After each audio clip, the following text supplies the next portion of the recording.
Bienvenido a Relatos Más e Historias Interesantes, conociendo las verdaderas historias de los hechos que han perpetrado los seres humanos durante nuestra existencia en este pequeño planeta. Romanos 3. 23 al 24. Por cuanto todos pecaron y están destituidos de la gloria de Dios, siendo justificados gratuitamente por su gracia, mediante la redención que es en Cristo Jesús. Marcel Petiot, el asesino en serie de judíos durante la Segunda Guerra Mundial. El médico se hizo pasar por jefe de la resistencia francesa y mató a 27 personas. Durante varias horas, una de las chimeneas del edificio parisino no paraba de desprender una negra humareda de olor nauseabundo. Los vecinos, extrañados, avisaron a la policía para que comprobasen a qué se debía. Cuando los agentes revisaron el inmueble y accedieron al sótano, localizaron la sala de los horrores, con un horno crematorio, una caldera de carbón con partes de cuerpos desmembrados, un cadáver sobre una mesa de operaciones, material quirúrgico y una jaula con grilletes.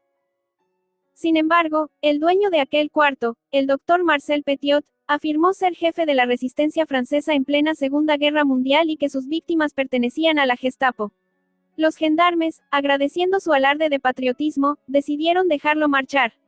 Acababan de soltar a un peligroso asesino en serie de judíos. Delincuente precoz. Marcel André Henri Félix Petiot, su verdadero nombre, nació el 17 de enero de 1897 en Auxerre, al sur de París, y ya desde su más tierna infancia desarrolló comportamientos sexuales impropios de su edad, propuestas de relaciones íntimas a otros compañeros de clase con apenas 10 años o intercambio de fotografías lascivas. Además de este precoz despertar sexual, Marcel se entretenía con la tortura y asesinato de animales pequeños, con llamadas de atención mediante el uso de armas en clase, previo robo de una pistola a su padre, y de performances como si de un lanzador de cuchillos se tratase. Su rebeldía le costó varias expulsiones del colegio y derivó en una conducta eminentemente delictiva agravada en 1912 con la muerte de su madre y con el posterior traslado de residencia a la casa de su tía. Las chiquilladas dejaron de serlo cuando Marcel comenzó a robar. A los 17, lo pillaron mangando un buzón de correos y toda su correspondencia, y tras la evaluación psicológica requerida por el juez, fue puesto en libertad. El psiquiatra que lo examinó aseguró que se trataba de un joven anormal, con problemas personales y hereditarios, que limitaban en mayor medida la responsabilidad de sus actos. Es decir, le diagnosticaron una enfermedad mental. Durante la Primera Guerra Mundial fue reclutado por las tropas de infantería y enviado al frente en noviembre de 1916. A los 6 meses, gaseado y herido, Marcel estuvo en varios hogares de reposo donde mostró signos de desequilibrio mental, neurastenia, depresión mental, melancolía, obsesiones y fobias. Así lo concluyeron los médicos que le trataron en el pabellón psiquiátrico de Fleury-les-Aubrais. En septiembre de 1920 y después de protagonizar varios brotes psicóticos con tendencias suicidas, el ejército le retiró el uniforme y le concedió una invalidez por discapacidad del 100%. Pero para entonces, Marcel estudiaba medicina gracias a un programa para veteranos de guerra.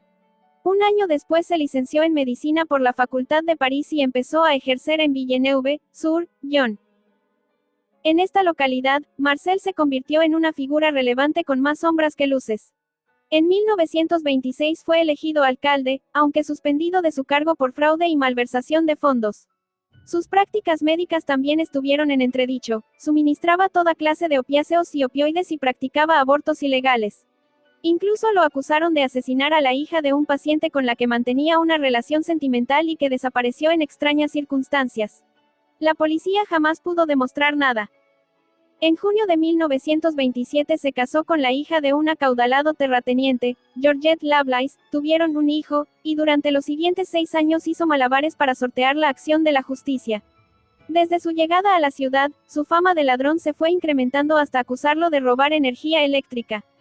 Con esta reputación, Marcel y su familia decidieron mudarse a París y abrir una nueva consulta. Iniciada la Segunda Guerra Mundial y tras la invasión alemana de Francia en junio de 1940, el médico ayudó a sus compatriotas con certificados médicos falsos donde confirmaba su incapacidad para el trabajo, y a quienes que regresaban de la contienda, los asistía prescribiéndoles narcóticos. Las autoridades tan solo le pusieron una multa. A Jane y la resistencia. Durante los años que los nazis ocuparon territorio francés, empezó a circular el rumor en París de que un médico ayudaba a los judíos a huir de Francia con destino a Latinoamérica. Se trataba del Dr. Allen, seudónimo utilizado por Marcel Petiot para evitar que lo reconociesen, jefe de la resistencia, que proporcionaba documentación falsa para que judíos, resistentes o criminales viajasen a Argentina a cambio de 25.000 francos por persona, unos 3.800 euros. Sin embargo, aquello no era más que una artimaña para conseguir víctimas fáciles para los propios experimentos criminales de Marcel. Gracias a la ayuda de 3 cómplices, Raúl, Edmond y René, Gustave, el médico captó a numerosos clientes que según entraban por la puerta terminaban diseccionados. Cada víctima asesinada en la consulta de Petiot lo hizo engañada, estafada y vacunada. Para esto último, el doctor aseguraba que la inyección era indispensable para evitar contraer cualquier enfermedad del país latinoamericano. Nadie se resistió y aquello supuso su condena a muerte. Familias enteras, peleteros de renombre, judíos adinerados, toxicómanos, todos arribaban a su despacho con las maletas hechas a la espera de un viaje que nunca llegó. Después de inyectarles cianuro, los encerraba en una sala, esperaba a que muriesen y, una vez muertos, robaba todas sus pertenencias y lanzaba sus cuerpos al río Sena. En cuanto empezó a acumular demasiados cadáveres, decidió optar por sumergirlos en cal viva e incinerarlos. La economía del médico subió exponencialmente al mismo ritmo que su fama entre los corrillos de quienes necesitaban salir del país por cualquier medio, lo que despertó las sospechas de la Gestapo y la consecuente investigación por presunta vinculación con la resistencia. Las pesquisas dieron sus frutos y localizaron a sus secuaces, a los que detuvieron e interrogaron. Los hombres señalaron a Petiot como integrante de una red de rebeldes franceses y lo arrestaron. Durante los siguientes 8 meses, el médico fue torturado e interrogado en la cárcel de Fresnes sin que éste delatase a nadie de su supuesto grupo. Nunca lograron sacarle un solo nombre porque todo era mentira, pero esto los nazis ni se lo podían imaginar. Finalmente, fue liberado sin pruebas de su supuesto vínculo con la resistencia. La fumata negra. Una vez en la calle, Marcel decidió deshacerse de todas las pruebas de su actividad criminal en el sótano de su consulta. Encendió el horno crematorio, introdujo algunas partes de cadáveres y se marchó dejando que la chimenea desprendiese una humareda negra y maloliente. Durante varias horas de aquel 11 de marzo de 1944, los vecinos se quejaron de la extraña fumata y llamaron a la policía. Cuando los agentes se personaron y entraron en el sótano, descubrieron una sala con trozos de cuerpos diseccionados, unos dentro de un crematorio, otros en una caldera con carbón y algunos más en un pozo de cal viva. Además, el cuarto contaba con material quirúrgico, una mesa de operaciones con un cuerpo humano y una especie de jaula con grilletes. Tras preguntar a los vecinos y descubrir que Petiot era el dueño de dicha estancia, la gendarmería procedió a interrogarle por su vinculación con aquella sala de tortura. Durante la charla, el médico convenció a los agentes de ser jefe de la resistencia francesa, de que esos restos humanos correspondían a miembros de la Gestapo y de que tenían que dejarlo marchar para destruir documentación comprometida antes de que el enemigo los encuentre. Ante aquellas explicaciones, los policías franceses le soltaron sin dudar, era un patriota.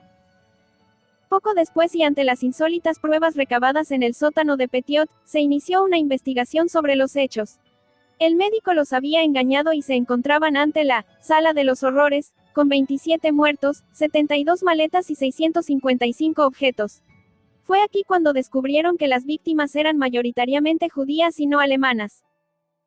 Los siguientes 7 meses, el asesino estuvo en busca y captura, pero para pasar desapercibido se dejó barba, se puso el sobrenombre de Capitán Valéry y se alistó en las tropas francesas.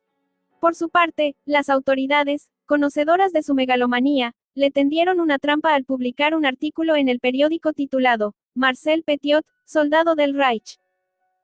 El médico no se resistió y decidió enviar una carta al periódico donde negaba que fuese un traidor. Por el poco tiempo transcurrido en recibir la misiva, la policía sabía que aún estaba en París, así que aumentaron la presencia de los gendarmes hasta que lo detuvieron en una estación de metro el 2 de noviembre de 1944. Entre sus pertenencias hallaron una pistola, 50 documentos de identidad correspondientes a sus víctimas y cerca de 5.000 euros. El juicio contra Marcel Petiot se inició el 18 de marzo de 1945 en el Tribunal del Sena por el asesinato de 27 personas donde el acusado alegó las diversas hospitalizaciones en clínicas psiquiátricas para eximirse de cualquier responsabilidad. Durante su declaración en el estrado, explicó que pertenecía a una red de la resistencia, encargada de eliminar a miembros de la Gestapo, y que perpetró 19 asesinatos, pero siempre en nombre de Francia. A las 3 semanas, el tribunal lo declaró culpable de 24 de los 27 asesinatos y fue condenado a morir en la guillotina. El médico fue ejecutado el 25 de mayo de 1946 en la prisión parisina de la Santé y, antes de morir, hizo gala de su particular humor negro al decir: «Caballeros, les ruego que no miren. No va a ser bonito». Justo cuando la hoja seccionó su cuello, Marcel sonrió. Todos los asesinos se dejan llevar por el enemigo de nuestras almas llevando a cabo su propósito, que es la destrucción del ser humano. Como persona consciente de lo que nos rodea debemos siempre buscar de Dios. Y cuando llegue el pensamiento de hacer maldad debemos clamar a Cristo para que nos liberte de todo mal. Sea sabio y prudente, busque de Dios. Él es el único que tiene la respuesta a todas las inquietudes humanas. Gracias por mirar mi contenido, nos vemos en la próxima con nuevo material.